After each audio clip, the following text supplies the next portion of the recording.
咁嚟到咧，見到一個車牌識別系統啦，個系統就會認得佢嘅車嘅車牌啦，跟住個 booking。咁裏邊檢查艇裏邊嘅同事咧，就會攞佢司機同埋車上面乘客嘅資料，然之後咧就用裏邊嘅系統咧同佢做個核對。咁個時間大概你預計2至3分鐘啦。咁時間唔會太耐嘅啫，大家都可能試過坐港車北上，經過啲車停，我哋應該會比佢仲快啲添。咁因應唔同嘅資料啦，譬如我哋知道嘅有預約喺當高峰期嘅時咧，就會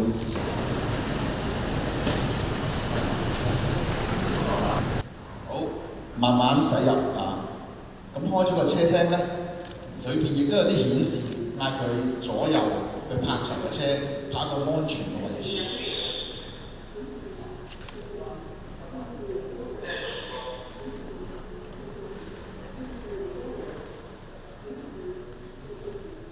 當然要停啱左右啦，同埋前後都要啱位嚇。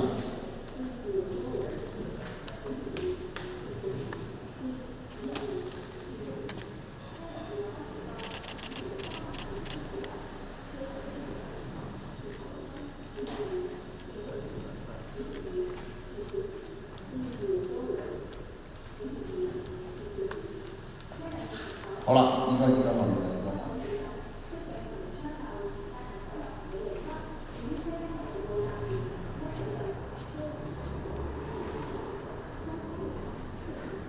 咁我要確保佢嘅車咧係拉一手掣同埋做晒所有嘅檢視咧，喺呢個系統上面都會再提醒個司機，佢一定要拉手掣啦、跑車啦，然之後熄埋車啦，再出嚟再上車嘅。咁再先由開始，基本動作咧就係有一啲提示啦，基本嘅一啲安全嘅要求啊，同埋提示佢咧，就肯定嘅車係頭先我講啦，拍咗個 P 波啦，停咗車啦，熄咗車啦，同埋亦都提醒佢咧車裏邊。記住啊，有咩嘅生物，包括可能小朋友啊、老人家都要提醒佢落車啊，唔好瞓咗喺上面啊。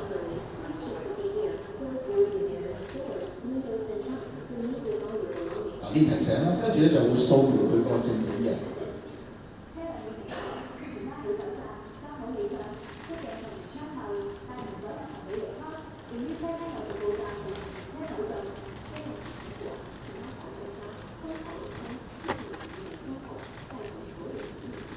掃描成功，再加埋人面識別，咁會將同事嘅樣咧就記錄咗喺裏邊。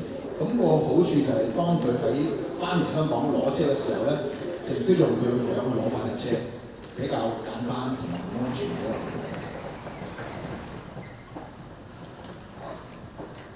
好啦，完成咗就個卷閘就會落咗啦。咁落咗之後咧，其實我哋會有啲基本嘅保護措施嘅。我哋會將車嘅4個角落頭咧影咗張相。就 make sure 咧，第時如果車主攞翻個車，佢發覺有一啲佢唔知道嘅損壞咧，到時就會喺佢泊車前同泊車後做一個對比。咁亦都我哋有系統咧，去檢測車上邊有冇一啲生物，譬如留咗動物啊，或者一啲人啊、BB 啊喺度，如果有咧，佢就唔會上去嘅。你見到啦，個系統顯示全車都完成咗啦。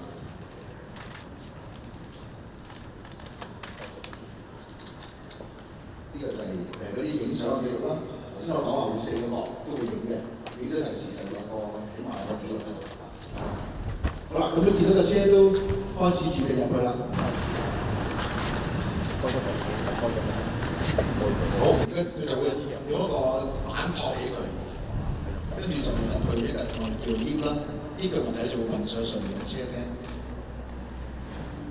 即係停車場其中一個好處咧，就係佢係唔使你特登去揾泊位，亦都架車咧會擺喺一個無人嘅車廳上邊，咁亦都唔會擔心俾人偷嘢啊、俾人破壞損壞嗰啲問題啊。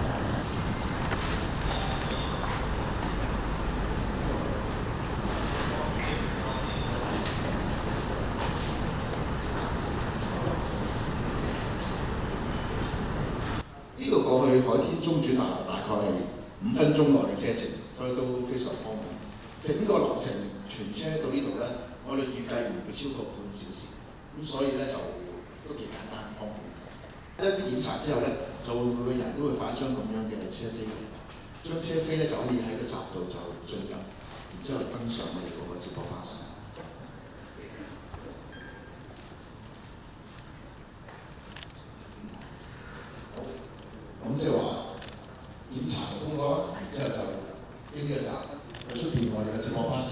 去海天中絕大。呢個巴士咧我哋有嗰個預備就15分鐘開班嘅。咁當然如果太多旅客咧，我可以再加5